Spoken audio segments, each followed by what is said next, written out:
isip, hindi ito fake news. Ito po ay mga kwento ng mga mananampalataya, kwento ng mga tao or persona na kung saan sa Bible, yung kanila pong choice ay talagang nagbigay ng impact ho sa ating lahat. Now listen to this.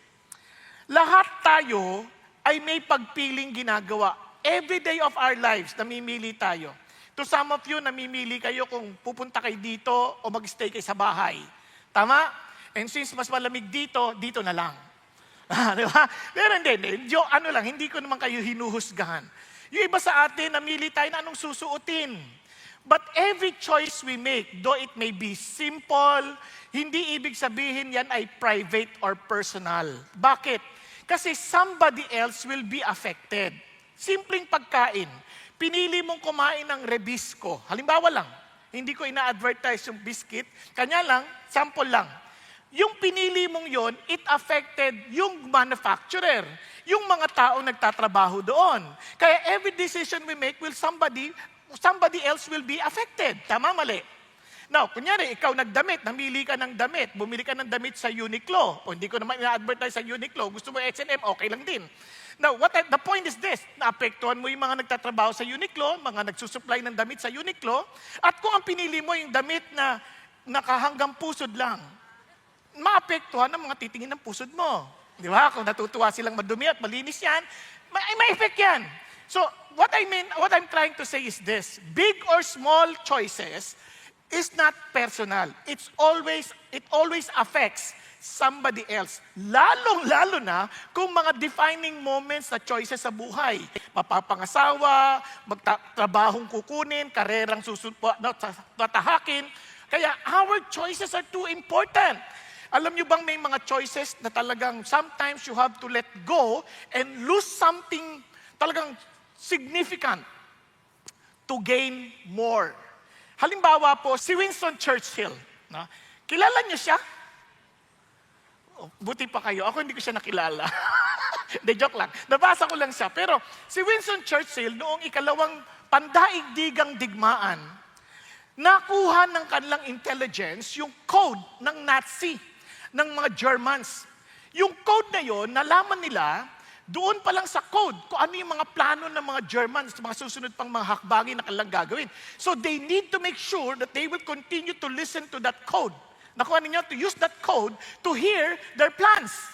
Ang problema ganito, at the time of the discovery of the code, they realized na itong Germans will attack the Coventry. Yung Coventry, may mga tao doon, may mga bobombahin nila. Problema, kapag kasi pina-evacuate yung mga tao, malalaman ng mga Germans na nakuha nila yung code. Nakuha ninyo? Ang laking hamon. This time, si Winston Churchill chose not to reveal that they knew the code, kaya hindi nila in-evacuate yung mga tao. Hundreds of people died. Bakit? Para lang maligtas ang buong Europe at ang kanilang mga allied forces. Mabigat ang choices. Kung ikaw may hawak, para matanggap mo yung best, you must be willing to let go the better. Because the enemy of the best is the good and the better. Ulitin ko ha. Ang kalaban ng best na choice ay yung mabuti at yung medyo mas mabuti. Kailangan ang makuha mo yung pinaka mabuti. Nagkakaintindihan? Kaya hindi pwedeng tatamad-tamad na buhay. Hindi pwedeng hindi pinag-iisipan ng ating mga choices sa buhay. Kaya katulad doon ng mga halimbawang ating mga inaral, bilang magtatapos naman tayo, si Daniel made a talagang best choice not to compromise. Kaya naman ang hamon sa atin is to also follow his example, to live consistently by God's standard and for His glory. At biruin nyo, ang kapalit nun, yung pagkabinata niya, yung kakain ng masarap, di ba? Yung comfort ng kanyang buhay. Ganon din si Zacchaeus. He sought for Jesus. Sa kabila noon, siya ay mayaman, di bali na siyang mapahiya, di bali na siyang umakyat sa puno, na siyang pwedeng gumawa lamang ay mga bata, pero pinili niya pa rin gawin lahat ng yon para saan? Para makatagpo niya si Jesus. Kaya naman, we surrender to Jesus and experience breakthrough. Tingnan niyo epekto ng kanyang choice. Nung nagsisi siya, half of his wealth, pinamigay sa mahihirap. And yung kanyang mga niloko, binigyan niya ng 4 na beses pang ulit. Okay ba yan? Andiyan pa kayo? Maaga pa. Okay. Dali tayo. Now, ganon din naman si Judah. Pinakita niya yun, naranasan niya bilang ama. Yung pighati ng kanyang tatay, losing Joseph, and dito sa pagkakataon to, mawawala rin si Benjamin. So he had to repent and really take the responsibility to make sure na maibalik niya si Benjamin sa kanyang tatay. And praise God, hindi lang naibalik si Benjamin, pati si Joseph, buhay pala. Nakuha ninyo? Kaya nga ang mahalaga doon is we need to keep on going back to God and let Him redeem our lives. Now si Esther naman po, again, isang choice din between her life, doon po sa life ng kanyang mga kababayan. And she was willing to let go of her comfort in the palace to make sure, kaya sabi niya, if I perish, I perish. Para lang po maligtas ang kanyang kababayan. So she trusted and obeyed. So we are to multiply God's favor, meaning growing in our experience of God's grace through obedience, faith, and wisdom. At si Samson, ang lungkot ni Samson, no? Malakas pero mahina. Napansin niyo ba yan? Anong hina ni Samson? Ang kanyang pagtingin. Lagi niyan sabi niya, maganda ito, maganda babae ito, maganda. Kaya ang kapalit, kabulagan. Kaya hinukit ang kanyang matay, kakatingin. Para yung better matanggal at pakita niya yung best. Kaya naman, ang alternative natin is not to follow his example, but to do the opposite, which is practicing self-control. Now, napansin niyo ba gaano ka-importante itong pinag-uusapan natin? Okay, good. Ngayon po, ito po ang pinaka-ultimate person na ating pag-uusapan and pinaka-ultimate choice din. Kasi ganitong kahirap ng choice na to. Kung halimbawa, alam mo, ang may papanganak mo ay magiging Hitler. Pag nabuntis ka, sabi sa'yo, pag nanganak ka, Hitler yan. Itutuloy mo pang magbuntis. Pag kumalabit si Mr. Pwede. Bakit? Hitler, alam mo ba yun? Di ba? Naintindihan yung sabihin? Kasi, kumbaga, kung may choice ka, pero itong mabigat. Itong ating pag-uusapan, alam niya from beginning to end kung ano yung kanyang sasapitin, and yet, he made a choice. Sino po ito? Pinag-uusapan po natin, walang iba kundi ang Panginoong Hesukristo. Kaya nga, Jesus let His life transforms you. Now, bakit ko po yan, bago tayo tumunta sa ating outline, gusto ko munang maintindihan natin, bakit kailangan mo ma-transform? Pakisabi mo sa tabi mo, ikaw, kailangan mo ma-transform?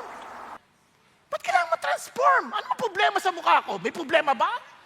May problema ba sa pagkatao ko? Why do I need to transform? Di ba? Now, tingnan niyo po ito. Para, kung naalala niyo pa yung series natin sa Philippians, ito po ang ating, kung babalikan lang natin, ito yung sinabi. Do nothing from selfishness or empty conceit. Kasi doon pa lang sa sulat, malalaman nyo, mayroong hindi hidwaan doon sa mga taga-Pilipos, no? Ang sabi niya, but with humility of mind, regard one another as more important than yourself. Sabi niya, huwag kayong mag-unahan, huwag kayong mag-away. Sabi niya, do not merely look out for your own personal interest, but also for the interest of others. Now listen to this. Napansin niyo ba dito, selfishness or empty conceit? Parang sinasabi ni Paul, ito ang problema natin. The reason why we are unhappy, kaya ang dali natin makipag-away sa ibang tao, kasi yung word na empty conceit, galing po sa word na kenodoxia, nang ibig sabihin, zero glory. Meaning, lahat ng tao, whether you accept it or not, we are starving for glory. Naghahangad tayong mag-glorify. Mahangad tayong, gusto natin ng affirmation. Gusto natin yung kino-confirm yung ating worth. Sino dito ang ayaw na pinupuri? Wala, no? Oo, baguhin kita, no? Sino dito ang gusto pinupuri? Ay, naku, Panginoon Diyos. Yung kanina, hindi kayo nagtaas. Ayaw niya ng pinupuri. Ngayon yung mga gusto ng pinupuri, hindi rin kayo nagtaas. Anong gusto nyo? No, ulit. Gusto ko maintindihan. Sino dito gusto pinupuri? Ay, naku po. Okay. Sino dito ayaw? May ilan. Okay. Now, yung pag pinasabing pinupuri, hindi naman kailangan public na pinupuri ka, di ba? Yun just for you to be appreciated. Ayaw mo ba yan? Yung iba nga nagagalit eh. Di man lang marunong mag-thank you. Di ba? Hindi man lang ako pinansin. Binati ko, good morning. Hindi ako good morning. Good afternoon daw. Ay, nga pala naman. Nakuha niyo ibig sabihin? Kasi lahat tayo, for some reason, the reason why we fight one another, we want to be honored. Gusto natin yung ino-honor tayo kasi we are zero. We are empty. Nakuha ninyo? Kaya nga, ito po ay importanteng bagay. Kaya nga ang maraming tao, they strive to be successful because they thought being successful will fill them up.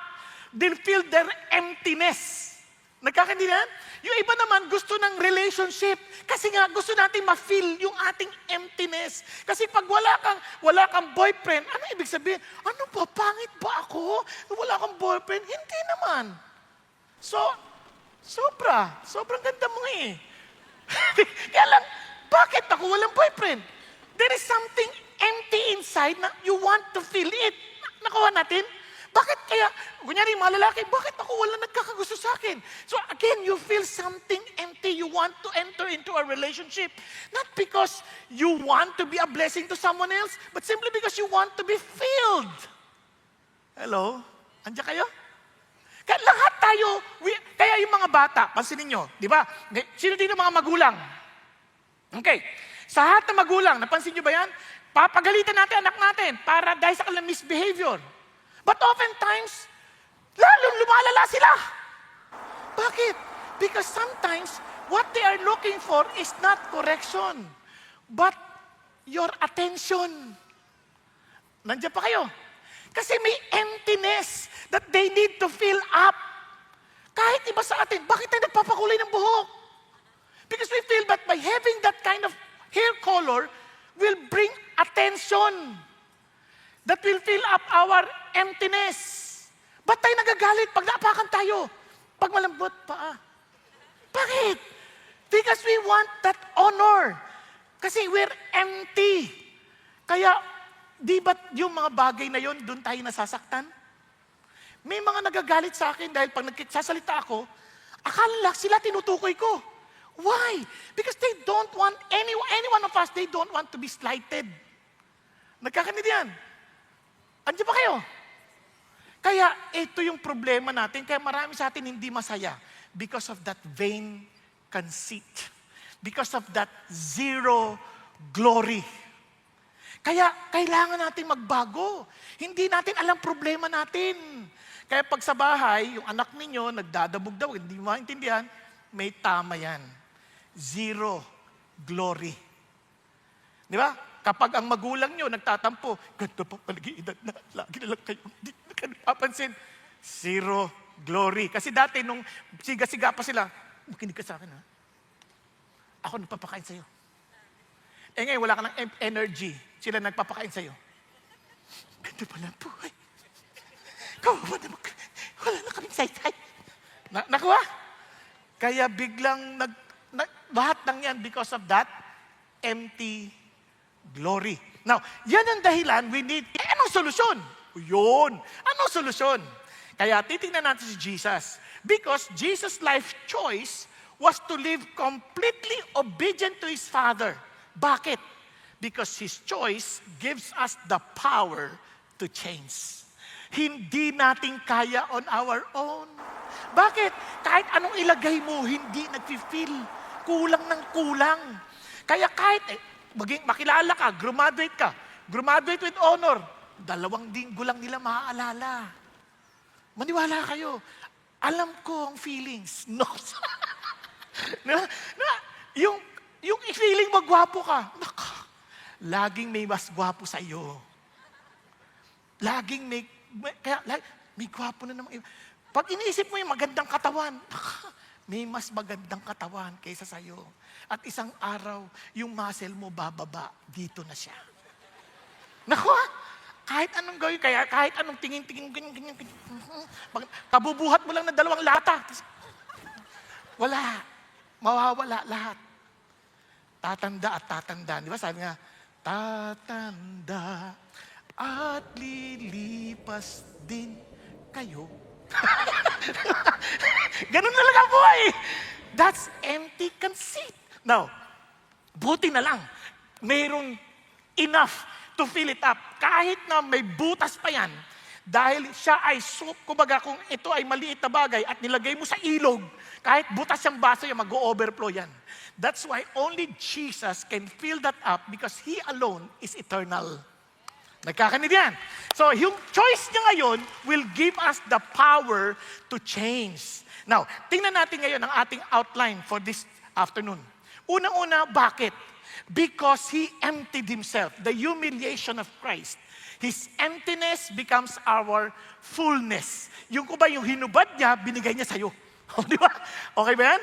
Now, hindi lang yun. The exaltation of Christ. Imagine the very person who filled you up will be exalted and He is exalted. And kung na-exalt siya, wow, kakampi mo. If God is with you, who can be against you? Sobrang punong-puno ka na talaga niyan. At hindi lang yun, hindi ka niya iniwan. He will be coming back again to fulfill all His promises in eternity. Kaya nga sabi niya, the anticipation of Christ. Now, tingnan natin yung humiliation of Christ. Simulan natin dito. You see, when we talk about the humiliation of Christ, we're talking about His choice, about the life He chose to live, and the death He chose to die. Yung kanya pong kapanganakan, yung kanya pong kanyang pamumuhay, yung kanya pong kamatayan, lahat yun, itinalaga yun. Sinet yun ng Diyos. Hindi yun parang aksidente. Lahat yun, pinagplanuhan ng mabuti yun. It was His choice. Nagkakaintindihan? And it was not an easy choice. Kasi nung nasa Gethsemane siya, nung mamimili siya about this sacrifice, and also, sabi niya, Lord, kung pwede lang, wag. Hindi na yan sabihin, pero, not my will, but thy will be done. So just to show us na hindi madali, kahit Diyos siya, hindi madali yung choice na yon. Nagkakaintindihan tayo? Kaya tuloy tayo ngayon. Tingnan nyo ha, una-una. Para lalo tayong magkaliwanagan, ang humiliation, ito po yung act of being put to shame, suffering, or being degraded, often in a public way. Talagang pinahihiya ka talaga. But it can be seen as a consequence of sin or as a tool used by God to teach and prepare individuals for greater service. Maybe to some of us, ayaw natin yan kasi ayaw natin napapahiya. But remember, yung pagpapahiya sa'yo, choice mo yan kung mapapahiya ka o gagamitin mo yan as a tool to become better. Okay tayo? Kaya it's a choice of become bitter or better. Tama? Kunwari, hindi maganda yung biro na yun Nakakasakit yun Anong choice mo? Hindi ko yun gagayahin. Okay tayo? Hindi yung kapal ng mukha nun. Hindi na ako a-attend dyan. Mali. Kasi kahit sinong tao, walang isang araw, magsasaktan tayo sa isa't isa. But we have to learn from each other. Kaya pag nag-asawa na kayo, malalaman nyo na yan. Na yung pinaka nagmamahal sa'yo, makakasakit din sa'yo. Sino may asawa dito? Tama, mali. May asawa ka na? Ang aga mo naman nag-asawa. Ilan taon ka na? Ilan? 10. May asawa ka na?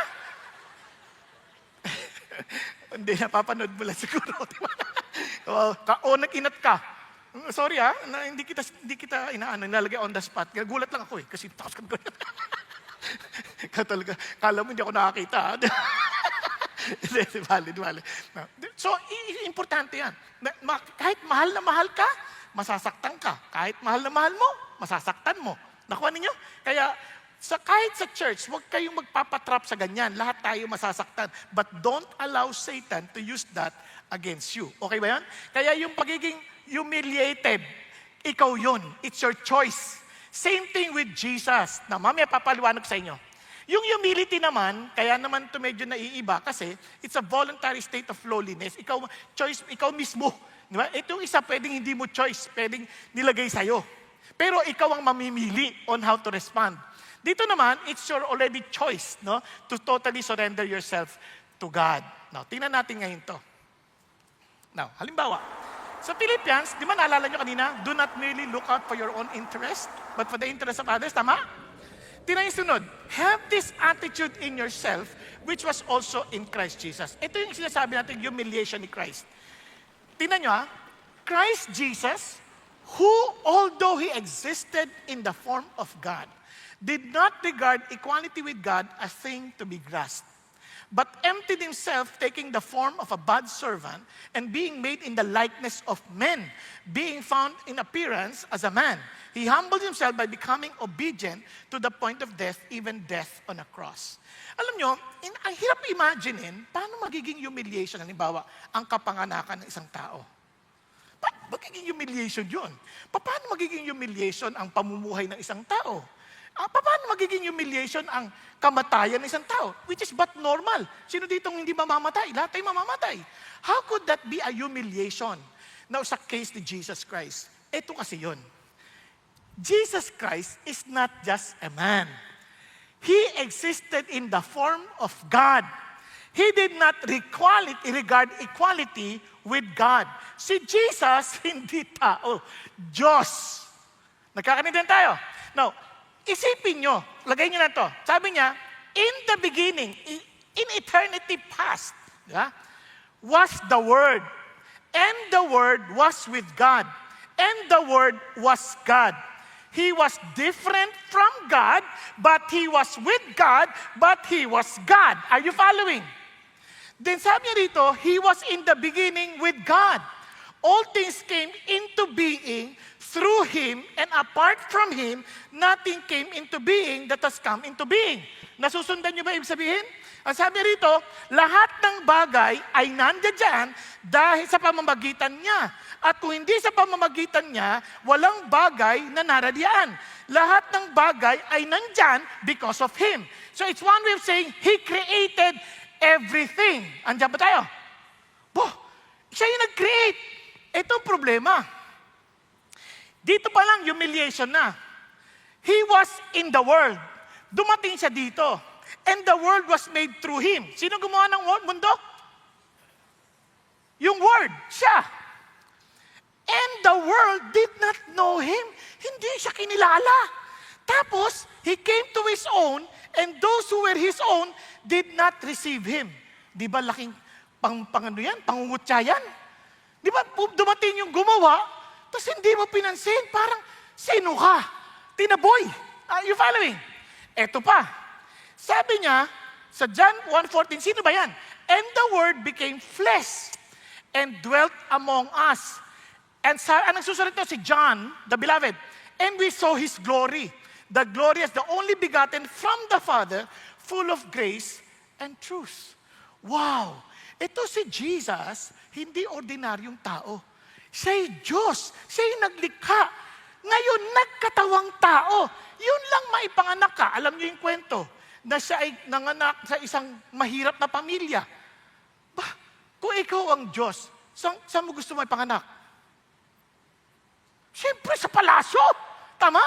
Gusto mo, kahit nga yung mga pantas saan nagpunta na una? Sa palasyo, sa hari ng Herodes. Kasi, siyempre, kung ikaw yung hari ng mga Hudyo, ikaw yung hari ng mga hari, bakit ka naman magpapanganak sa sabsaban? Bakit niya pinili yun? Sabi nga ni Jesus, He became poor that you might not need anything anymore. Ano ibig you became poor that you might become rich. Kumbaga, yung kulang mo, tinapatan ko. Ako na. Diyan yan. Pili niya yan. Tingnan nyo bago kayo matulog ng gusto, pakinggan natin mabuti to. Tingnan nyo sa Galatians. Anong sabi niya? Hindi niya, sinadya niya to.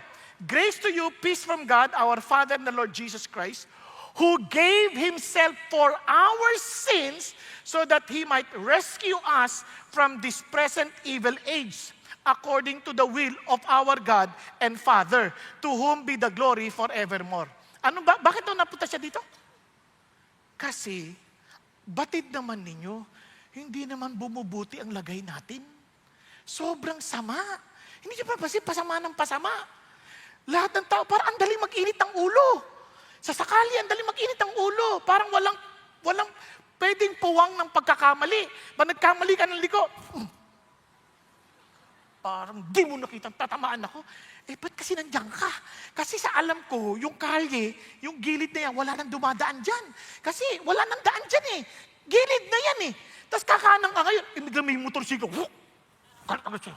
Di ka tumitingin. Ha? Kung nag-aaral ka ng driving, hindi ka dyan mag-overtake. Tama ba ako?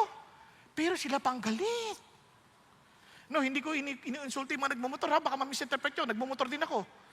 Pero iniisip ko lang, ganun na kainit ang ulo natin. Tapos ikaw naman, bakit ka? Di ba? Magbababa ka ng bintana. Magbababa rin siya ng, magtataas naman siya helmet. Hindi pala magbababa ng helmet, tataas helmet. Di ba? Titigan na kayo ngayon. Pareho na kayong galit. Napansin niyo ba? Bakit? Empty conceit. Nakukuha niyo? Hindi natin naisip kung sino mali. Empty conceit lang. Kunyari, ibang kayo, kunyari, nagulat kayo. Para kung sumisigaw, wala ko sa boses ni pastor. Na-istorbo tulog ko. Nagkakalit ka ngayon. Di ba? Pwede yun eh. Magkakalit ka, ba't naman itong ingay? Tutulog ang tao. Di ba? Kasi, because of empty conceit, lahat yan nangyayari. Kaya naman si Jesus, ang ginawa niya, this is the evil age and I want to rescue you from that. Kasi hindi na magiging masaya ang buhay natin. Our lives will become more difficult and difficult. Nagkakaintindihan? And I want you to spare from that. Hindi ko kayo paaalisin sa evil world na ito, but I will promise you a new world where I will come and save you and rescue you from this evil age. Nagkakaintindihan tayo? Kaya sadya yun ni Jesus. Hindi yun pinagplanuhan nila ng mabuti yun. Kaya sabi nga ni Lord, di ba? For God so loved the world that He gave His only Son, that whoever believes in Him will not perish but have eternal life. And sabi niya, for God did not send His Son into the world to condemn the world. Hindi ka para husgahan. Hindi para sabihin sa'yo, napakasama ninyo. Grabe kayo. No, no, no. But to save the world through Him. Sa pamamagitan niya. Kaya nga, Jesus, first and foremost, kailangan iligtas ka niya para matransform ka niya. Kasi kung hindi ka niya maliligtas from the evil age, hindi ka niya matatransform. Kasi nadya niya yun. Kaya hindi siya ordinaryong tao, andito siya at itong malungkot. Kung ikaw magpakatawang tao, kung ikaw ang Diyos na may-ari ng langit at lupa, anong itsurang kukunin mo? Be honest. Siyempre yung pinakapogi na. Para alam mo, ikaw na si God. Wow, wala nang popogi pa sa kanya. Tama ba? Andiyan tayo? Hindi. Grabe si Jesus, ibang klase. Kaya lagi, pansin siya mundo natin, pag pangit ka, kontrabida ka. Yan ang mundo natin. Pag pangit ka, wala kang kinabukasan. Mga pogi lang ang may kinabukasan. Nakuha ninyo, manood ka na sine. Pag pogi, bida. Pag pogi, tama. Pag pogi, pensin nyo na lang. Pagka nanligaw yung, nangyari, hinawakan yung kamay ng pogi, ng pangit, yung babae, yung anak. Harassment. Sexual harassment yan. Di ba? Ano sabihin? Sexual harassment, kailangan yan ikulong. Pag pogi, hinawakan. Di ba? Salamat sa pag-alalay mo, ha? Ay, iba! Itong mundo na to, talagang mundo na bawal ang pangit. Nakuha ninyo? That's an evil, masobra. Tingnan niyo ang ginawa ni Jesus. Kinampihan niya yung mga pangit. Bakit? Tingnan niyo. For he grew up before him like a tender shoot and like a root out of parched ground. He has no stately form or majesty that we should look upon him, nor appearance that we should be attracted to him. Just to show us that those who are cast out, those who are rejected, I care for you. I understand what you feel. Intindi mo pangit ka? Kahit ako noon, asar na asar ako sa mukha ko. Sisexer ko, Lord, bakit ganoon? Unfair ka. Bakit yung kaibigan ko, pag hinangin ng ilong, kumagalaw? Ako ang lapad ng ilong ko. Pagka bumaba na elektronal, katabi ko, walang galaw. Diba? Sobra. Buti na lang ang Diyos, kakampi ang kapangitan ko. Sabi ng Lord, di ka ba nagpapasalamat na ang ilong mo hindi baliktad? Bakit, Lord? Kasi kung baliktad yan, konting ambon, lunod. Bakit? Ano sabi ng Lord? Ang tanong sa'yo, magaan bang hininga mo? Di ba? Kahit anong tangos ang ilong mo, kung hindi naman magaan ang hininga mo, wala din. Pero kung yan ay sarap, pero humihinga ng maluwag, yan ang mas mabuting ilong kaysa sa matangos. Di ba? Ano Anong saysay? Nakita niyo yung advertisement ng Yosef noon? Ang lalaking ilong pero puro may sipon? Walang saysay! Mas gusto ko na yung wala pero may saysay, may hangin. Nakakahinga na maluwag. The point is this, no, kidding aside, ang point ni Jesus, I came for you. I identify myself with you because I love you. Kung ako pogi, hindi kayo makaka-identify. Sabihin nyo kagad, gabi naman si Lord eh. Pogi ka eh. Hindi mo nararamdaman ang mga dadamdaman, mga pangit. Naintindihan nyo? Pero dahil you took the form of appearance that no one would be attracted, wow! I love this God. He cares for me. He cares for the cast out. He cares for the rejected. He cares for those to whom they felt that wala na silang saysay. Ang hindi ko sinasabing ang mga pogi ay hindi natanggap ng Diyos. Ang punto ko, kung yung pangit tanggap, di lalo na yung pogi. Nagkakaintindihan? Kaya hindi ako nawalan ng pag-asa. Ang kapal na mukha ko. Balik tayo. No, balik tayo. Tingnan nyo. He was despised and forsaken of men, a man of sorrows and acquaintance with grief. Sino dito hindi nalulungkot? Sino dito hindi nadadapa sa kalungkutan at sa parang feeling of rejection, feeling of being despised? Sino hindi? Kahit ano pang lagay mo sa buhay, you would always feel that way. And yet, here is Jesus Christ. He identifies himself with us. And sabi niya, and like one from whom men hide their face, he was despised and we did not esteem him. It was his choice para to identify himself to the cast out and tell us all, I care for you. If you think na walang pakialam ang Diyos sa inyo dahil puro kayo kapighatian sa buhay, puro mali yung mga choices na pinaggagawa ninyo, then you're wrong. I came here for you. I did not come, sabi niya, the physician is not for the healthy, but for the sick people like us. Nakuha natin? Yun ang choice na kinuha ni Jesus just to inform us, somebody cares and loves us. Kaya sabi ni Lord, tinan ninyo naman, therefore since the children share in flesh and blood, anong tingin sa atin? Mga bata, children. He himself likewise also partook of the same, that through death he might render powerless him who had the power of death, that is the devil, and might free those who through fear of death were subject to slavery all their lives. Kawawa, no?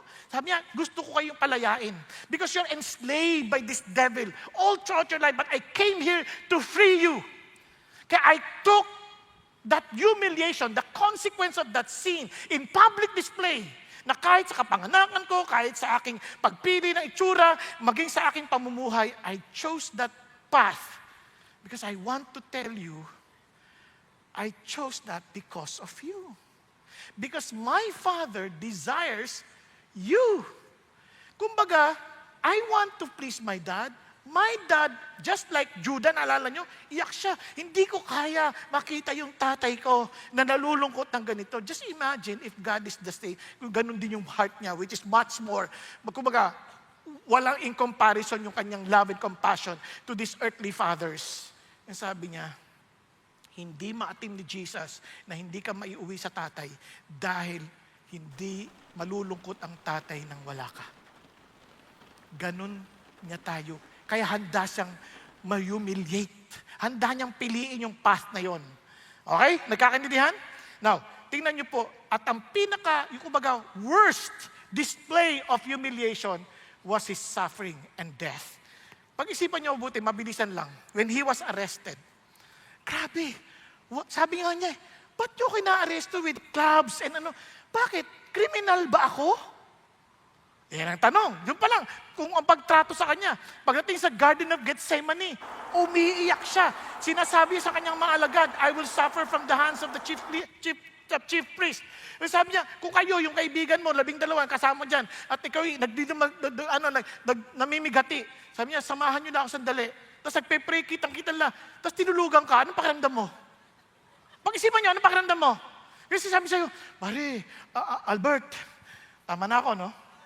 Albert, kasi lagi ako mali. Arnold sabi ko eh. Albert pala pangalan niya. Albert, sabi ko, samahan mo lang ako sandali. Talagang sobrang nalulungkot ako. Tapos biglang, ganun ba? Tulog na! Grabe naman tong tao na to. Tinulugan ako. Di ba? Parang nakakainis, di ba? Parang kapareho nang magsasata ako dito, tapos tinulugan mo ako, parang ano yung pakiramdam? Di ba sakit? Tulog ka lang. So, balik tayo dito. Si Jesus, ganun na kanya experience. And yet, look at him. Sabi niya, all of you will be scattered. All of you will leave me alone. But, I am not alone, for my Father is with me. Nakuha ninyo. So, kaya niya yun. Miniministeryon pa sila. Sabi pa nga niya kay Peter, you will deny me 3 times. But I prayed for you, Peter, that your faith will not fail. Amazing si God. Tapos, in-array na siya sa Sanhedrin. Sobrang unjust yung kanyang pag-arrangement. Mga false witnesses ang lumabas. Di ba? Tapos, again, dinala siya kay Pilate. Pilate knew that he had no sin, but Pilate could not do anything. Kaya naman, sa halip na ipawalan siya, he was scourged and mocked. Talagang walang kwenta. He was being questioned, but he was scourged and mocked. Tapos grabe. Tingnan niyo kung paano ginawa sa kanya. Imagine siya yung creator. The soldiers took him away together with the whole Roman cohort, and they dressed him in purple, and after twisting together a crown of thorns, they put it on him, and they began saluting him, Hail, King of the Jews. Ini-insulto siya ng ganun na lamang. Tapos talagang pinasuot pa siya ng ganun ka, gusto pala, hari ka pala. Now, listen pa, talagang lahat ng yan, yung thorns na yan, nagsimula lang yan dahil sa kasalanan natin. Walang thorns talagang nilikha ang Diyos. But curse is the ground because of you, but both thorns and thistle, it shall grow for you. But Jesus took the thorns upon himself. Kaya naman, the King of Heaven took the curse upon him, had to break the curse upon your hearts. Now listen to this. Imagine the King of Kings took the crown of thorns. Hindi pa sila nakontento. They repeatedly beat his head with a reed and spit on him. Nakakabit saka pinagpupukpuk pa sa ibabaw. Sobrang pang-insulto. Parang gagawin ba yun sa tao? Huwag naman. Pero si Jesus mismo, siya yung pinagpupukpuk. Alam niyo bang pwede naman patayin na ito ni Lord ng salita lang Pero hindi niya ginawa because He came to save these people. The very same people who is insulting Him, spitting on Him. Diligtas niya. And He was flagged. Kaya talagang, pag na-imagine nyo yung flagging, in fact, there was a study ng mga medical science. Sabi nila, ito yung kanyang naranasan. Lumalabas na yung likod. At yung author nga, sabi nga noon before the judgment, sabi niya, after being judged, Jesus so violently whipped with a leather whip, with tiny balls of irons on the tips of the pointy board. Gusto ko sanang dalhin dito, kaya lang yung sample, pero hindi naman yung makikita lahat. Hindi ko na lang dinala. Anyway, yung flagging was, kung ikaw yung nag-create, tapos ganito yung ginagawa sa'yo, you own these people. You own everything. Pero pinili niya lahat yun. Bakit? It's a public display of taking the consequence of our sins upon Himself. Kaya sobra. Then ito pa po. Then He was condemned. Kahit na alam ni Pilate na guiltless siya. Nagugas kamay na nga. Then the journey to Calvary. Buhat-buhat niya yung cross with all the pain. Doon pa lang, according to the medical science, pwede na mamatay si Jesus. But He had to die on the cross. Wala siyang choice. He had to die on the cross. Kaya He had to carry the cross to Golgotha. Kasi kung hindi siya mamamatay sa cross, hindi niya mafulfill yung prophecy. Hindi niya tayo maliligtas. Nagkakaintindihan tayo. Kaya naman, nilaban niya yun. Until arriving at the Calvary with the help of Simon Cyrene, pamabilan na crucifixion. Now, this is amazing. Ito na yung pinakamabigat na parte. This is the ultimate humiliation. Alam nyo, kaya lahat ni Jesus yung mga passage. Kaya sabi niya, Father, forgive them, for they do not know what they're doing. He was still ministering. Alam niyo yung ultimate humiliation? Kahit sa buhay natin, yung pinakamamahal mo will turn his back on you. Yun ang pinakamabigat na humiliation.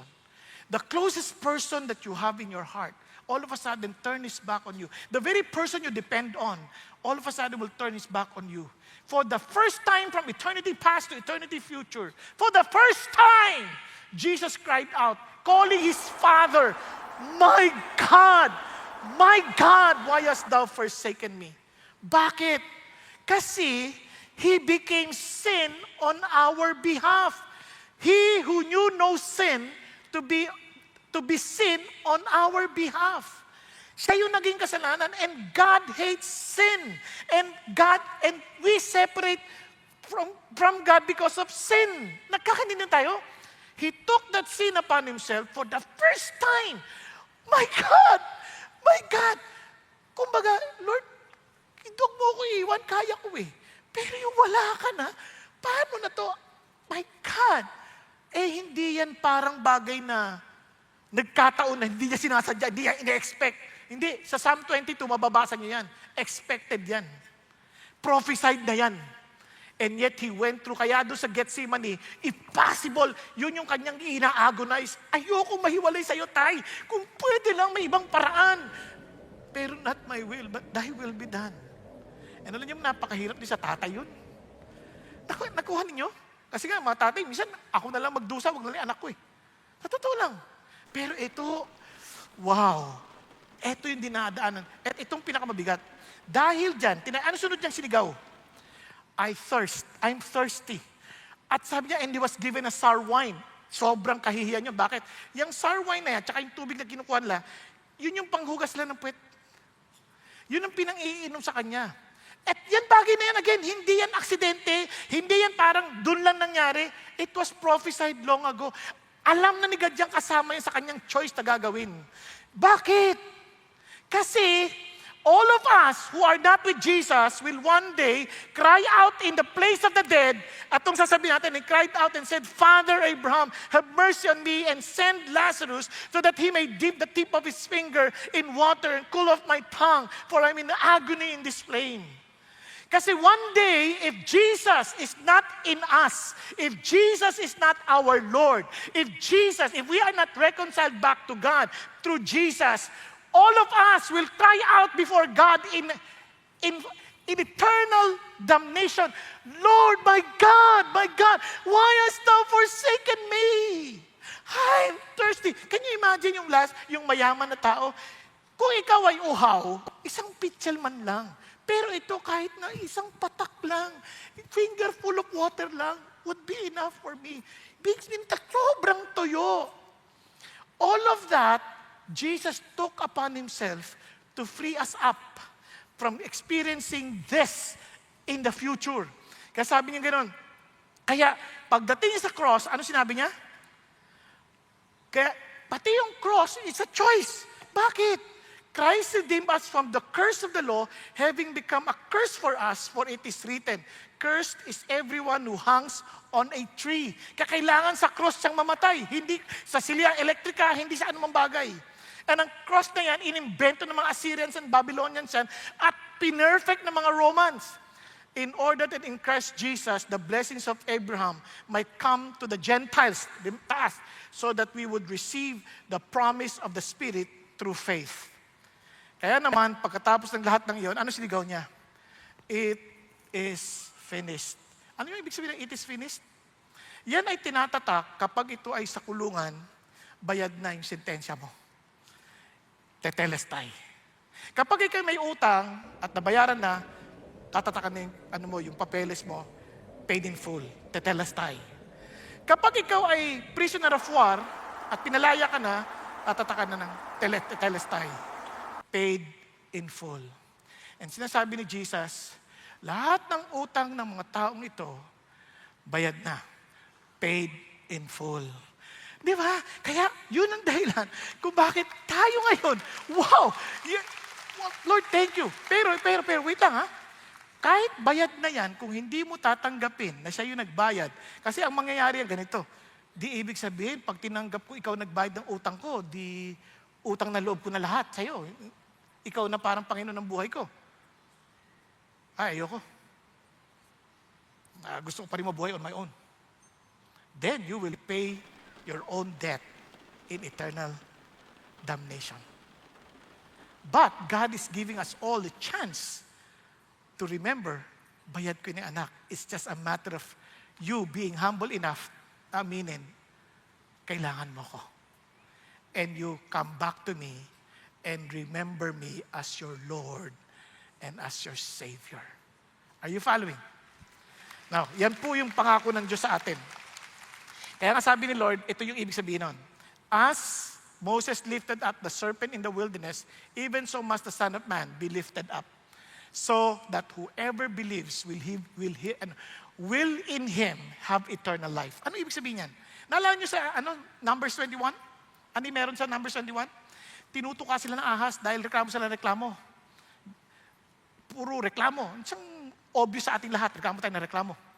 Di ba? Tinutuka sila ahas. Patay sila noon kasi makamandag na ahas yun eh. Patay na sila. Basta kinagat ka na, naghihintay ka na ng oras na patay ka na. Pero sabi nila, paano kami maliligtas? Paano? Maggawa ka ng ahas sa tanso, taas mo, sino man tumingin dyan, naniniwalang liligtas siya, hindi na siya mamamatay. And sabi niya, ganun din ang anak ng Diyos. He will be lifted up, and everyone who looks at that sacrifice will no longer die. Yun ang sinasabi ni Paul sa Corinthians. Sabi niya ganito, O death, where is your victory? O death, where is your sting? Saan na yung kamandag mo? Wala na. The sting of death is sin, and the power of sin is the law. Kasi yung law, nagpapatibay na tayo nga ay nagkasala. But thanks be to God who gives us the victory through our Lord Jesus Christ. Hallelujah! Now, ito pang pinaka-amazing part. Sabi niya, having canceled the certificate of debt consisting of decrees against us, He has taken out of the way, having nailed it to the cross. Kaya mga kapatid, pag sinasabi ng demonyo sa'yo, wala ka, hindi ka talaga sa Diyos, ang dami mong ginagawang kasalanan. Pagdating sa langit, asa ng ebidensya mo, Satanas? Kasi accuser of the brethren yun eh. At si Jesus yung ating advocate. Where is your evidence? Hindi niya mahanap. Ayun, no? Nasa cross. Lahat ng ginawa ni Tom,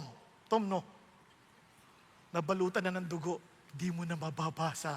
Wala ka ng ebidensya.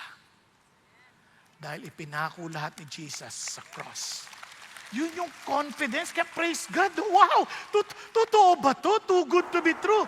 Yes, there is no other way but Jesus. Kaya ang response natin dapat is this. To the humiliation of Christ is to humble ourselves and trust Him alone for the forgiveness of our sins. Amen? Now, paano naman makakatiyak na talagang bayad yan? Kasi, He was exalted. Bakit exalted? Tingnan nyo. Ano yung exaltation ni Christ? It is about the glory He displayed when He chose to rise from the dead. Chose to rise? Yes, it was His choice. Tingnan ninyo. For this reason, the Father loves you because I lay down my life. Sino maglilay down ng buhay? Hindi siya pinatay. He laid down His own life so that I may take it again. Sino magkukuha ulit yan? Siya. No one has taken it away from me, but I lay it down on my own initiative. I have authority to lay it down, and I have authority to take it up again.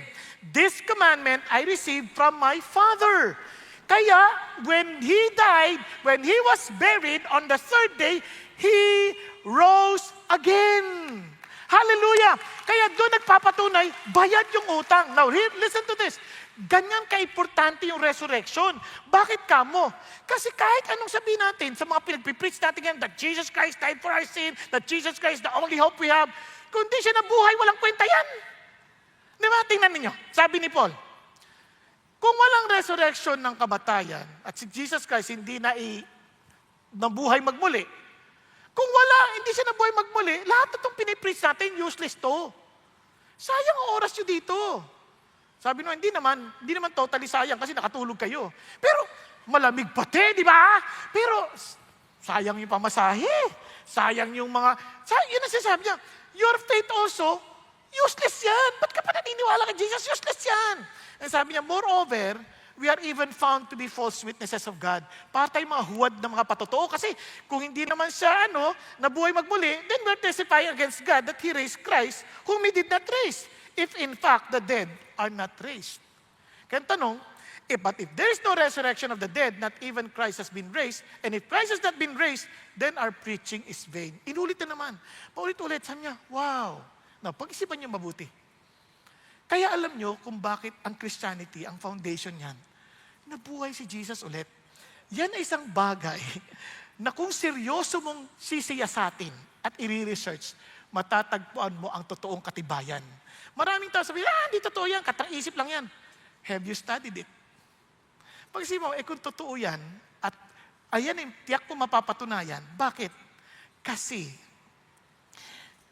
sobrang dami ng ebidensya at habang lumalayo tayo sa pangyayari, lalo nagiging advance yung ating teknolohiya para mapakita at mapagtunayan na totoo ngang si Jesus ay nabuhay magmuli.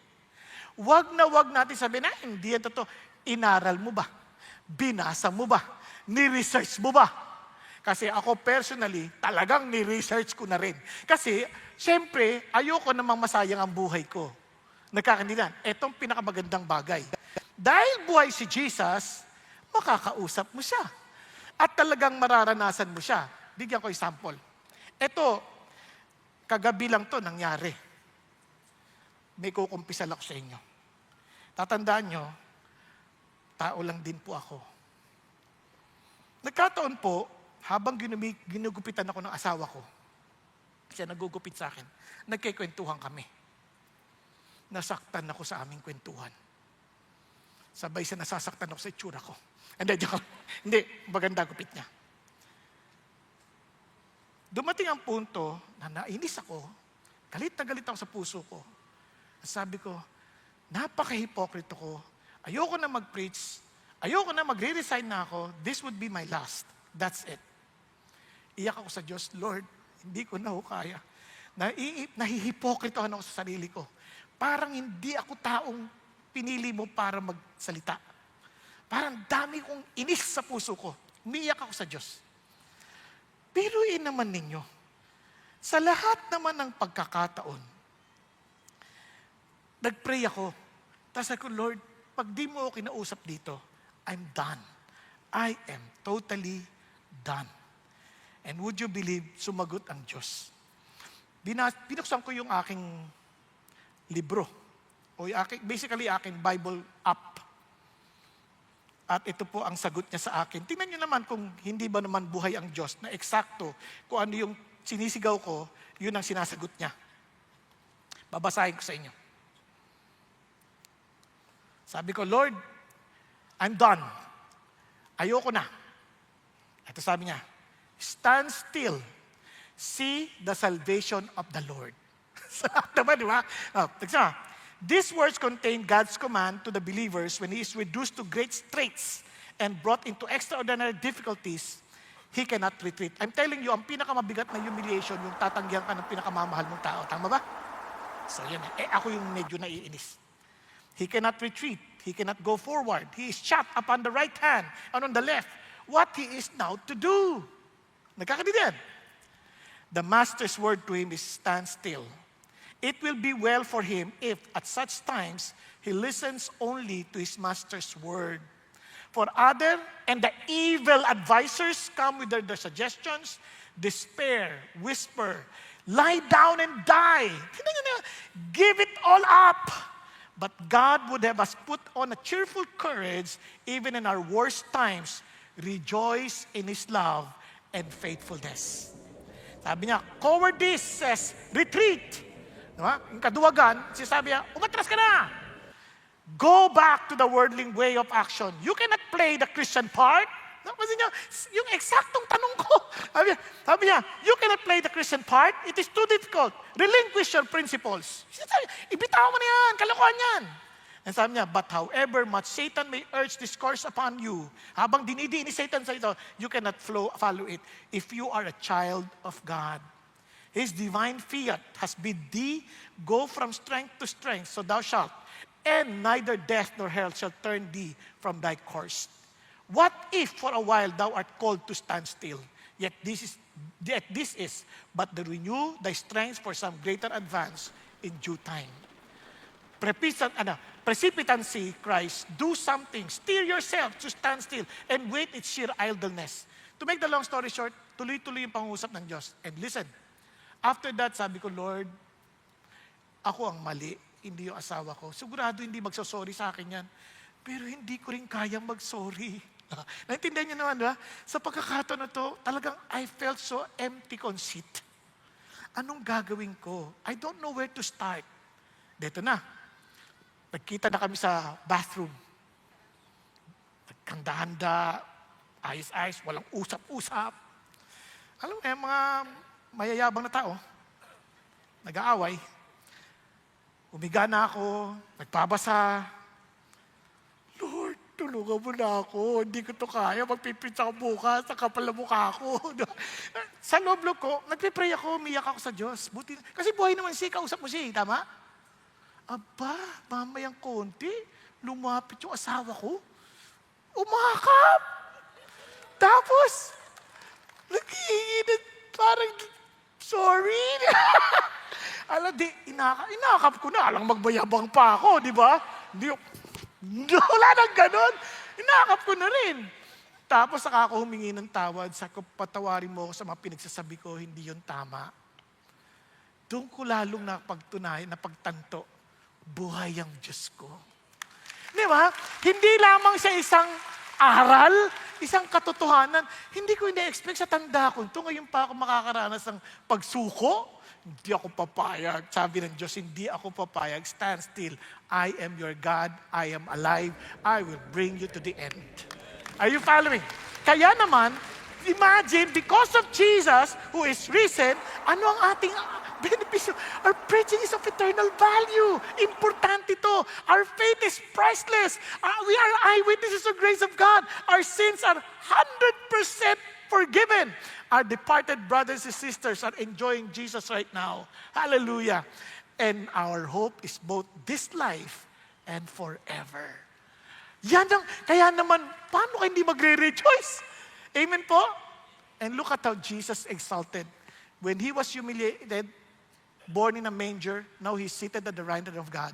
Mocked as a king of the Jews, crowned as king of kings. Stripped of dignity, clothed in glory, pierced and crushed, raised and glorified, buried and borrowed tomb, risen with eternal authority. That is our God. Now, meron pa akong bonus ha. Then matutupad yung katibayan ng banal na Espiritu. Sabi ng Lord, from this innermost being, those who believe, will flow rivers of living water. But He spoke of the Spirit, whom those who believe in Him were to receive, for the Spirit was not yet given because Jesus was not yet glorified. And look at this. Sabi ni Jesus, once I live, I tell you the truth, it is your advantage that I go away. For if I do not go away, the Helper will not come to you. But if I go, I will send Him to you. Amen po? Now, ito pa. And sabi niya, and I tell you the truth, it is to your advantage. Sabi niya, I will go send it. But when the Spirit of truth comes, He will guide you into all the truth, for He will not speak on His own initiative, but whatever He hears, He will speak, and He will disclose to you what is to come.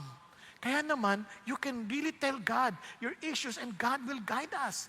Kasi nangako siya, may Holy Spirit. Amen po? Hindi pa tapos. Ang blessing natin because of His resurrection. Kaya nga sabi ni Paul, I pray na yung mga mata nyo magbukas, na yung mga mata ng inyong mga puso ma-enlighten, so that you will know what is the hope of His calling, what are the riches of the glory of His inheritance in the saints, and what is the surpassing greatness of His power toward us who believe. Ano daw yung kapangyarihan working at us who believe? Tingnan nyo. These are in accordance with the working of the strength of His might,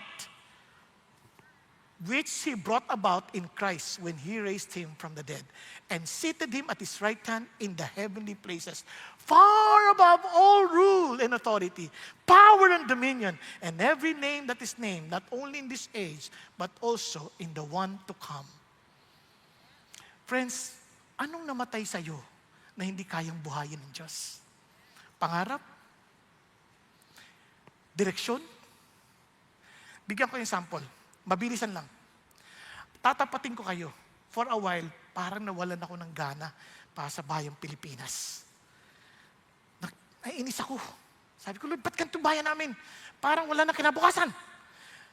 Pag tinitingnan ko yung mga tumatakbo sa politika, hindi ko alam kung ang tinatakbo nila beauty pageant or pagiging leader. Pag-isipan niyo mabuti.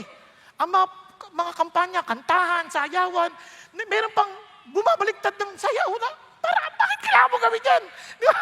Parang nagwawala sa stage. Di ba? Kahit hindi man magsayaw, ganyan ang ganyan. Sabi ko, ano ba ginagawa namin dito? Sakit na sakit ako. Hindi ko sila iniinsulto ha. Sinasabi ko sa inyo yung realidad na nakikita ko. Sabi ko, Lord, ayoko na. Sabi ko, no. Tapos mamaya, pray ako, Lord, talaga ayoko na. Tapos mamaya may tumawag sa akin. Pastor, punta ka sa aming company. Bakit? Gusto ka namin parangalan. Parangalan? Sabi ko, bakit naman? Sabi ko, parang, bakit naman? Parang, sige na, punta ka lang. Sandali lang naman. Magbigay ka na rin ng encouraging word, mga 10 minutes. Okay, sige, pumunta ako. May palatuntunan, may programa. Pagka-programang ganyan, alam ko niyo po, grabe. Bigla hong kinanta yung Pilipinas kong mahal. Ang bayan ko'y tanging ikaw, Pilipinas kong mahal. Alam mo, iyak ako na iyak kasi ang hangad ko talaga isang araw pagka nagkita-kita tayo sa langit, yung multitudes are coming to God at they will sing songs of praises in our own language. Tapos makakarinig ka dakilang katapatan, kinakanta, Pinoy yun, Pinoy yun. At sasabihin, Pastor, na-born again ako sa preaching nyo, napanood kayo YouTube. Yung boses mong chismoso, naka-apekto sa akin. And, ganun ba? Parang, wow, iyak ko na iyak. Sa ko, Lord, bigyan mo ulit yung passion ko sa bayan ito. Then I will live. And I will fight for it in prayer. And talaga, buhay ulit. Tapos biglang nabuhay ulit yung mga pangarap ko. Anong gagawin, anong mga steps na gagawin. Binuhay talaga ng Diyos. Kasi nga, yun ang power na nag-at work in us eh. Tapos nakausap ko isang gobernador, ang ganda ng palatuntunan niya, tapos sinishare ko yung mga pasanin ko. Sabi niya, sige, magtulong tayo. Sabi ko, sige, ito na ang sisimulan nating sample. May pag-asa. May pag-asa. Hindi ko kailangan tumakbo sa politika dahil hindi ako marunong dyan. Ang ibig sabihin, kung saan ka nilagay ng Diyos, galingan mo. At ang gospel, ang pwede lang magbago sa buhay ng tao. Ang kapangyarihan ng muling pagkabuhay ni Jesus. Amen? Kaya our response to the exaltation of Christ is to live a new life in Him and for Him. And finally, ito pong sinasabi ng Lord, the anticipation of Christ, yes, babalik si Kristo. Ang mga Hudyo, nahirapan sila maintindihan. Bakit? Kasi in-expect nila pagdating, siya na agad ang maghahari. Ang unang dating ni Jesus, He rode on a donkey. They did not listen to the prophecy in Zechariah. And alam niyo ba kung gaano kahalaga yung donkey na yan? Sa lahat ng hayop na sinakyan, yan lang ang hayop na may krus sa likod. Yan lang ang may krus. Pero, ang anticipation of Christ is about the future await because Jesus is coming back. Dahil sabi niya mismo, but when the Son of Man comes in His glory and all the angels with Him, then we will sit on His glorious throne. Maghahari siya. Kaya kung namawalan tayo ng ganan to, isang araw, tanggal lahat yung mga malalabong leader na yan because Jesus Himself will rule. Amen. Now, ito pa. And sabi niya, and Jesus who has been taken up from you into heaven will come in just the same way as you have watched Him go into heaven. And I saw, ito na, heaven open and behold a white horse. And He who sat is called faithful and true and righteous. He judges and wages war. Lahat ng mga masasamang tao na yan, na nilapastangan yung bayan na to, nilapastangan, lulupigin ng Diyos. Kaya wag na natin silang awayin. We focus on Jesus. Let Him do the work. And let's do our work. By telling the word, my Jesus is coming again. Amen po? And let me end with this. Anong habilin ng Diyos sa kanila? Sabi ni Jesus, kasi tayo naman, babalik si Lord. Lahat naman ng concern natin, yan, tingnan natin, panoorin natin ang pagbabalik niya. Relax ka lang. Kasi kahit yung mga Israelita, when they had come together, they were asking Him, Lord, ito na ba? Ito na ba yung pagkakataon na ibabalik mo na yung kaharian ng Israel? Kayo na yung maghahari? Sabi ni Lord, alam nyo, hindi yan ang dapat yung inuunahan. Sabi niya, yung alamin ng panahon, yung epochs with the Father, siya ang nag-fix niyan. Ang gawin nyo, ito. You will receive power when the Holy Spirit has come upon you, and you shall be my witnesses, both in Jerusalem, Judea, Samaria, and even to the remotest part of the earth. Saan kayo magpunta? Be my witnesses. It's one way of saying, go and make disciples of all nations. Baptize them. Make them commit to be identified with me. Baptize them in the name of the Father, the Son, and the Holy Spirit, and teaching them to observe all that I commanded you. And this is my promise. I am with you always, even to the very end of the age. Sasamahan ko kayo. Now, kung meron ka ibang direksyon, and not doing not making disciples, bakit wala kayong direksyon ni Jesus? Hindi kayo magkakasama. Go with Jesus. This one day, He will be coming again with rewards in His hands, telling us all, Anak, here is your reward because you belong to me. Kaya sabi ng Bible, kaya beloved brethren, be steadfast. Huwag ka magsasawa. Huwag ka susuko.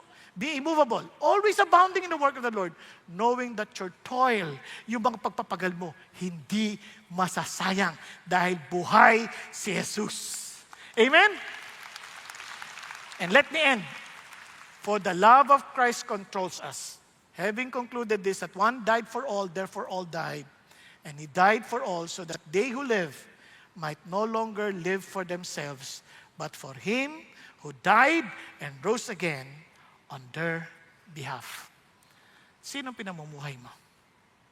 Are you living for Jesus? Are you really living for Jesus? Kaya minsan hindi nyo ma-enjoy yung resurrection, hindi nyo maintindihan yung reality that Jesus is alive, because we never experience to live for Him. Because we keep on living on our own, trying to fill our vain conceit or empty glory with our own effort, while God emptied Himself to fill you with His glory that you may live for Him. At doon maranasan, sa wakas, tapos na ang pagod ko. Di ba? Kaya those who labor and heavily laden, come to me, and I will give you rest. Si Charles Finney, isang lawyer, naging evangelist, preached one day sa New York. 2 palapag, daming tao, parang ganito. Meron sa 2 palapag. Nagkataon while he was preaching in the presence of many lawyers about the resurrection of Jesus, proving to them about Jesus' resurrection, proving to them about the reality of Jesus, the death of Jesus, alam nyo, na-convince yung Chief Justice na nandun sa taas, na totoo ang kanyang sinasabi. With all the evidences presented, talagang, wow, this is true. But there's one challenge. If it is true, etong si Charles Finney, nagtatawag ng tao, if you truly believe this, you better come forward and declare your unity in Christ. Hindi pa siya dumating sa punto na yon, nagtatalo na sa isip ng Chief Justice. With my position, I will come forward? No way. Nagtatalo. But this is true. Binitiwan niya yung kanyang pagiging Chief Justice, walked from the second balcony down to the stage, and sabi niya kay Charles Finney, I come because I believe. Nakita ng mga lawyers. And dahil doon, hundreds of thousands New Yorkers came to know Jesus because of the faith of the Chief Justice, who humbled himself and identified himself with Jesus. Kaya wag na tayo magmalaki. Alam naman nating pagod din tayo sa ating mga vain concept. Let Jesus' life transform us. Tayo pong lahat ay yumuko at pumikit. Thank you, Jesus. If Jesus, the Son of God, the very God who created us, would humble Himself to come, to save us, and rose again from the dead after dying on the cross with so much pain, most especially being separated from His own Father, just for us to be reconciled back to God. Friends, don't miss this opportunity to come. Kaya sabi ni Lord, those who labor and heavily laden, come, and I will give you rest. Thank you, Jesus. Hallelujah. Mga kapatid, if God is speaking to your heart, kinakausap ka ng Diyos, huwag kang magmayabang. Identify yourself with Jesus. Accept Him as the only Savior who can really save you. And the only God who can really bring you to eternity. Thank you, Jesus. Kung ikaw yung kinakausap ng Diyos, be humble. Raise your hand to the Lord. Lord, ako po yun. Ako po, yes. Huwag kang magmalaki. It's between you and the Lord. It's not about the person next to you. It's between you and the Lord. Yes, hallelujah, yes. Kahit sa balcony, upper balcony, huwag kang mahiya sa Lord. The Lord sees your hand. Thank you, Jesus, hallelujah. Thank you, Lord. Father God, I thank you that you see all these hands raised. Thank you, Lord, for their humility, Father God, to admit that they need you. Thank you, Lord God, for their humility to accept that they want transformation. And they cannot do it without your power. And thank you, Lord God, that you chose to die for our sins You chose to suffer for us. You chose, Father, to be humiliated because of the consequences of our sin, not yours, that we may be given life. And Lord, we come to you.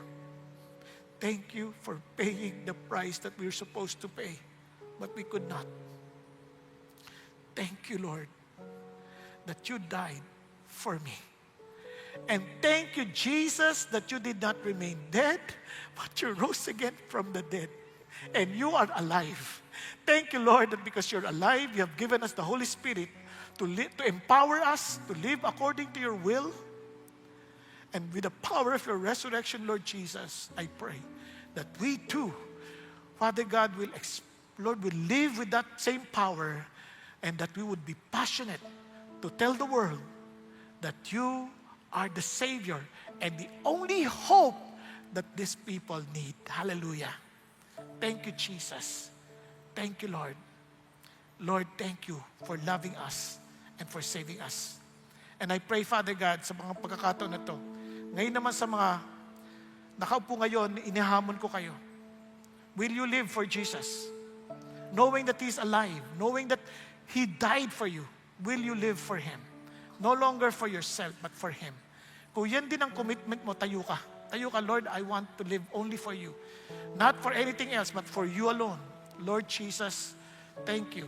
Though I cannot do this on my own, thank you, and I accept the Holy Spirit in my life to do it, Father God, to really work in me freely. Yes, hallelujah. Thank you, Jesus. Thank you, Lord. Thank you, Jesus. Father in heaven, thank you for all my brothers and sisters who stood up. Thank you, Lord God, for their love for you. Thank you because you first loved us. And I pray, Lord, that we will passionately live out the Christian life. Passionately praying for this country and for all our leaders, for all men. And Father, I pray that with your power, that the very same power that raised Jesus Christ from the dead, far above rule, authority, and dominions, I pray that we will live, Father God, with that same power, that declaring, Lord Jesus, the power that you have given us to transform lives, the power that will truly make us live only for your purpose and for your glory. Thank you, Lord Jesus. Alam ko, Panginoon, di namin kaya. Kaya naman, I pray to empower your people standing up right now with the power of your Holy Spirit from the top of their head, Father God, to the tip of their toes. Thank you, Jesus. Fill your people with that power, Lord. And allow us, oh Lord Jesus, Lord, to live as your army, to bring a great change in this nation and to wherever you bring us, oh God. In the name